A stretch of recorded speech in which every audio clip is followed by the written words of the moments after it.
welcome back to our homegrown homestead. We thought we'd make a video about chooks and top tips and things we've learnt from having chickens.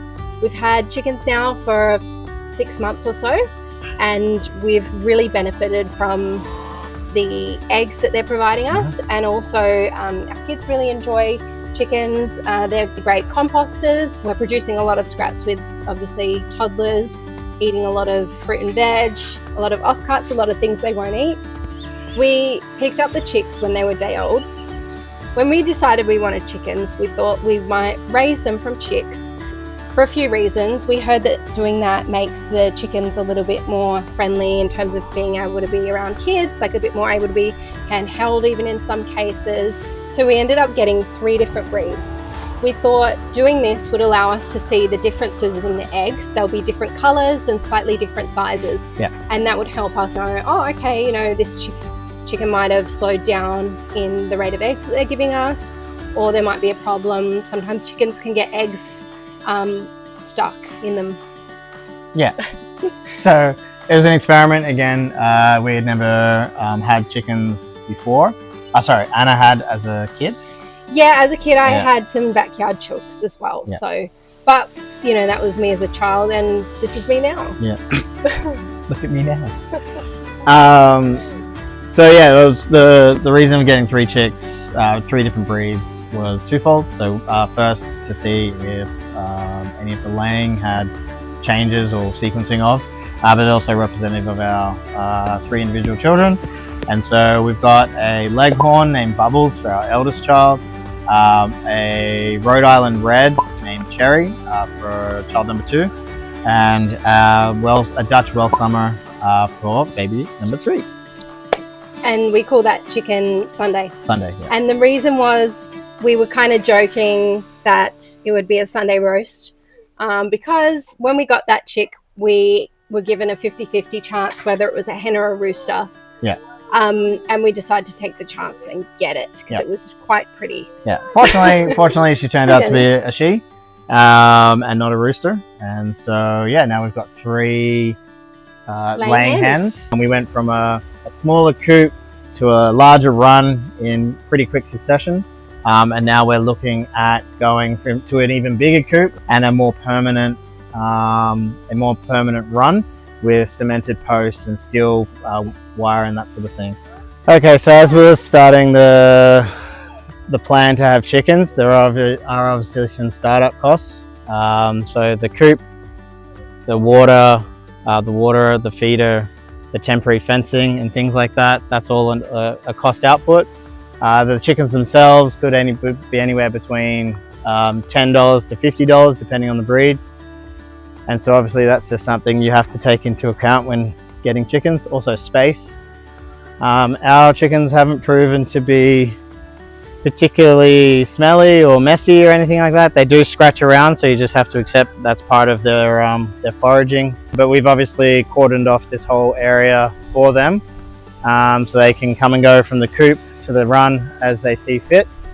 And they sort of wake up in the morning, I come out and open the door yet. I haven't put an automatic door on yet. And then they go at night once they lose their sun. So it's all part of that process, but you do have to just be mindful of the startup cost and the footprint that they might take up. Obviously 3 chickens don't need this much space. They can scratch around a whole bunch and have that sort of free range experience. We have noticed the quality of the eggs is fantastic from them. You can tell by their haunches, they're obviously very mobile and very active, running around the chicken run quite a lot. So this is the chicken coop we ended up getting for our 3. It can house up to 5. We just bought it online. It comes as a flat pack, and it took a couple of hours to put together.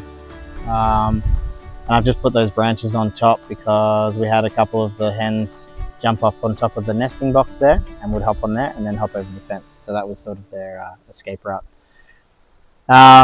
So far so good. I pre-built the sort of pad or foundation of the chicken coop out of compacted soil, a bunch of spare rocks and bricks and stuff we had around the property, just to make it as secure and anti-dig for potential foxes.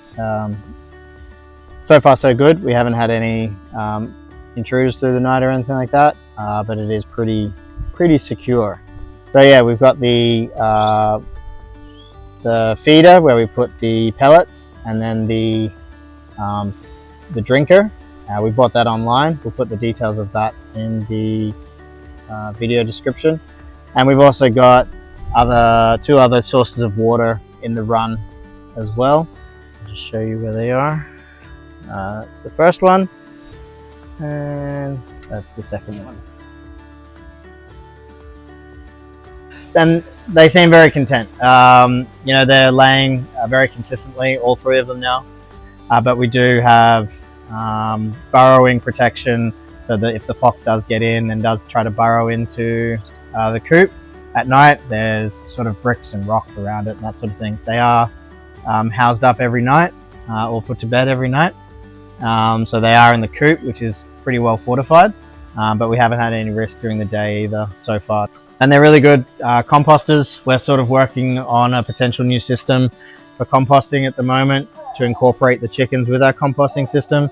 We're not there yet, still very much in planning stages, but we're trying to gain more efficiencies in how we compost and also incorporating the chickens, so we're not having separate chickens and separate compost bins. We're trying to incorporate both in the same system to be more efficient and just make things a lot easier, and probably get a better composting product at the end of it as well for the garden. Again, that all just leans into lessons learned and attempts at self-sufficiency, so we don't have to buy certain things from the store, and we can produce our own compost. Again, watch this space, because that's another project that we're looking to do, and bit by bit we'll add more projects and hopefully cover the other ones off on video. Yeah. Thanks for watching. Like and subscribe.